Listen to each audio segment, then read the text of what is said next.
For the past 12 weeks, me and my friend Erica enrolled in beginner figure skating classes. Neither of us could skate beyond moving forward without the help of a wall or a bucket, but as you'll see, we actually made a lot of progress and falls on the ice over the past 12 weeks. Before we even got onto the ice, we purchased our first pair of ice skates and got them sharpened at the pro shop. Class 1 was a little hectic as we got split into different skill levels. Eric and I were in the beginner class, but separated into groups with different instructors. Our first lesson consisted of learning how to do swizzles, which were super fun but felt terrible on my thighs and feet. We also learned how to balance on one foot, which felt way more impressive than it looks, and how to stop using the snowplow style. Ironically, stopping was one of the hardest skills to learn, which was really annoying because of how important it is. So until I mastered that, I just had to crash into the wall or other people to stop myself. Class 2 was a shock when we showed up and there was 20 less students than the first one. My instructor said it was common for people to try one class and decide it wasn't for them, but we paid over $300 for these classes, and they were non-refundable, so you bet we went to every single one. The new skills we learned during week 2 were backwards swizzles and crossovers. I needed some extra guidance from our new friend Lucy on how to go backwards. We also went to a public skate session to practice more and film video footage. We also got delicious wraps for lunch. Class 3 was mostly a review week. I also got more comfortable with doing crossovers with both feet and stroking. I also adjusted my workouts to incorporate more balancing and leg exercises. Class got cancelled for week 4, so Eric and I went to a public skate session to practice, where I made more progress on skating backwards. For our actual class, we practiced crossovers on both feet and tried doing lunges, which were a spectacular failure for everyone involved. Afterwards, we went to get ramen at a newly opened spot, which was absolutely delicious. For Class 5, we learned how to do backwards slaloms and turns, both of which felt so graceful to do, but when I rewatched the videos, it looks like I'm barely moving and struggling for my life. We went to an adult-only public skate on a holiday, and there were only about 10 other people the whole session. It was really nice to have so much space to practice and not worry about knocking over any kids. I worked more on going backwards, which resulted in a lot of falling. At the end of the session, Erica fell super hard and hit her head, so we had to get her some ice. Not from the rink, though. Luckily, she ended up being okay, and we went to Halal Guys for lunch afterwards. For Class 6, Erica's sister Erin joined us for the day, and she filmed us in our actual class so you can get a chance to see us in our natural environment. Although she did have some trouble finding me, you can see me in the background of some of these clips.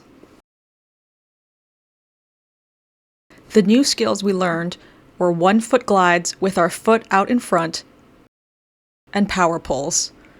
Power pulls both looked and felt super cool to learn. After our ice skating class, we headed to a fair where local artists sold handmade trinkets like keychains, jewelry, and stickers. Stickers are my favorite, so I picked up a few cute ones and also got a very delicious lemonade. We finished the afternoon with a few other errands and went to get Korean food for lunch. For Class 7, my coach introduced us to edges, which is basically when you skate on the edge of your blades versus the flat part. There are inside and outside edges, and skating on edges can help with speed and control. After our lesson, we got pho at a restaurant that specialized in crab noodle soup, which I've never had before, but it was actually really great. The flavor profile was pretty fishy, but not too overpowering, and I also loved the shredded banana blossom served on the side. As a joke, I told Erica we should watch a Disney on Ice show, since now we could fully appreciate the skills required to be a professional ice skater. She liked the idea, so we bought tickets, and we're probably the only people there without kids, but the show was so much fun to watch. My favorite characters to see were the cars, and also the princesses. For Class 8, the new skill we learned was backwards stroking. Unlike the backwards version of many of the moves, it was actually pretty different and required a pump before lifting your foot. I didn't realize it at the time, but this would build up to learning backwards crossovers the following week.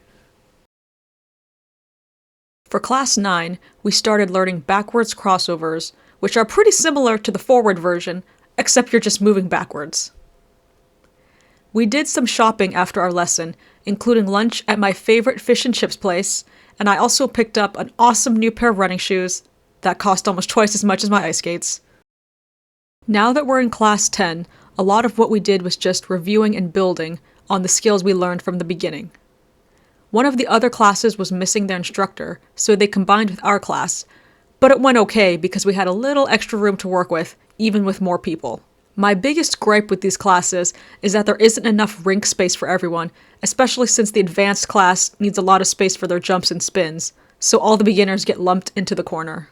After class, we went to the mall, where I picked up a new pair of sweatpants. For lunch, we had Thai food. For our 11th class, only 4 people showed up, so we basically had a private lesson from our coach. I got a lot more comfortable doing the backwards crossovers, and even managed to do a sliding backwards crossover a few times. The next day, Erica and I attended an early public skate, and it was fantastic because there were so few people. We got in a lot of good practice, and Erica showed me how to do spins.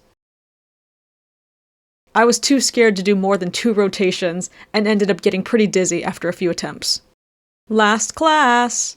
Just like the previous week, hardly anyone from my group showed up, so we had another private lesson, and mostly just messed around doing wildly advanced skills, just for fun.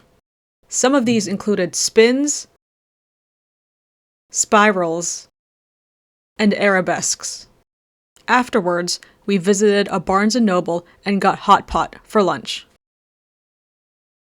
A few weeks later, we went back to the rink to film more footage, and my brother Barrett joined us. We showed him some basic skills like swizzles, which he picked up pretty fast. So overall, the class was actually really fun, and it was great to learn a new skill and make some new friends.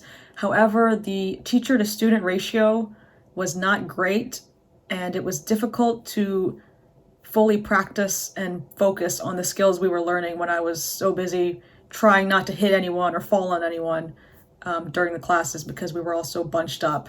If you are considering trying figure skating as an adult and as a beginner, the classes are a decent way to go, but just be mindful of the class size to the number of coaches, as well as it being a pretty decent investment. I think I spent over $500 over the past 12 weeks on equipment, classes themselves, and then all the extra ice time that we needed to practice. However, if you are thinking about seriously pursuing this sport, it might be better just to get a private coach. But anyway, I hope you enjoyed the video, and let me know in the comments what sport you think I should try out next.